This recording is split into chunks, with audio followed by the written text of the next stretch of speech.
तर चला फ्रेंड्स, मी तुम्हाला दाखवते आता आमच्याकडे आता शेकोटी पेटवणार आहे. तर आता सायंकाळचे 7 वाजले आहेत. माझा स्वयंपाक झालेला आहे. आम्हाला थोडं बाहेर जायचं आहे डीमार्टमध्ये. मी तुम्हाला दाखवते आणि त्याच्यानंतर मग आल्यावर आपण जेवण केले की मग आपण बनवू आपलं शेकोटी पेटवायचे. तर मग आपण शेकू. तर चला आता मी ब्लॉग थोडंसं बाहेर नेऊन दाखवते आणि मग भेटते.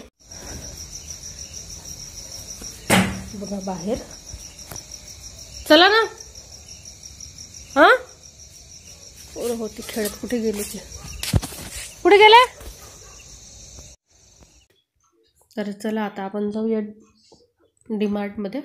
तर हे बघा आहे अगदी म्हणजे आमच्या घराचे काही खूप दूर नाही आहे.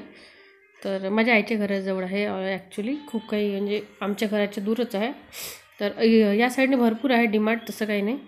आणि इथे बघा चला आता भरपूर वस्तू होत्या, पण मला ते म्हणजे कॅमेरा तो बरोबर पकडण्यात नाही आला, त्याच्यामुळे त्या काय वस्तू मला काही बरोबर दिसत नाही.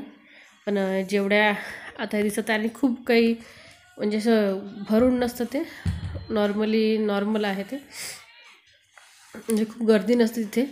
तर आणि एका वेळेस कशी आपण वस्तू विसरल्या तरी पण तिथे दिसल्या की डोळ्यांनी आठवण येऊन जाते की आपल्याला काय घ्यायचं आहे. आणि आम्हाला काही फारसं खूप घ्यायचं नव्हतं. जे थोडे बहुत पोरांचे ब्रशेस, आम्ही ताडोबाचा ब्लॉग बघितला असेल तुम्ही, त्यामध्ये आम्ही गेलो होतो फिरायला, तिथे पोरांचे ब्रश वगैरे हरवले. तर त्याच्यामुळे मग आता ब्रश हे ते थोडंसं वस्तू होत्या, तर त्याच आम्ही घ्यायचे होते आम्हाला, आणि त्याच घेत आहेत मुलं. आणि मुलांचं असं असतं की त्यांना जेवढं दिसलं त्यांना ते सगळंच घेऊशी वाटतं. एका मुलाला 4-4 ब्रश लागतं, अशासारखी गोष्ट आहे ती. तर बघा ते थोडीशी आम्ही शॉपिंग करून घेतो आणि मग त्यानंतर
तर चला फ्रेंड्स, हे बघा इथून मग आता आमचं सामान घ्यायचं होतं, तर आम्ही सगळं आता सामान घेऊन घेतलं.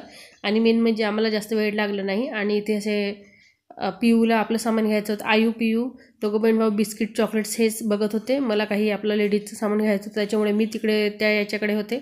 आयूचे पप्पा, त्यांना काही घ्यायचं होतं, तर ते जेंट्सकडे जिथे सामान आहे तिथे होते ते. आम्ही एकेकानी एक रॅक पकडली होती, ज्या साईडनी ज्यांना जे गरज आहे ते घेतलं पटपट. आणि त्यानंतर मग आम्ही सगळ्यांनी आपापले सामान घेऊन मग म्हणजे त्यामुळे काय होतं की लवकर सामान घेणं होतं आणि एका जागी वेळ जात नाही. आणि हा संध्याकाळचा वेळ होता, कारण तिथून येऊन मग मला स्वयंपाक वगैरे माझा झाला होता, त्याच्यामुळे मी गेली होती.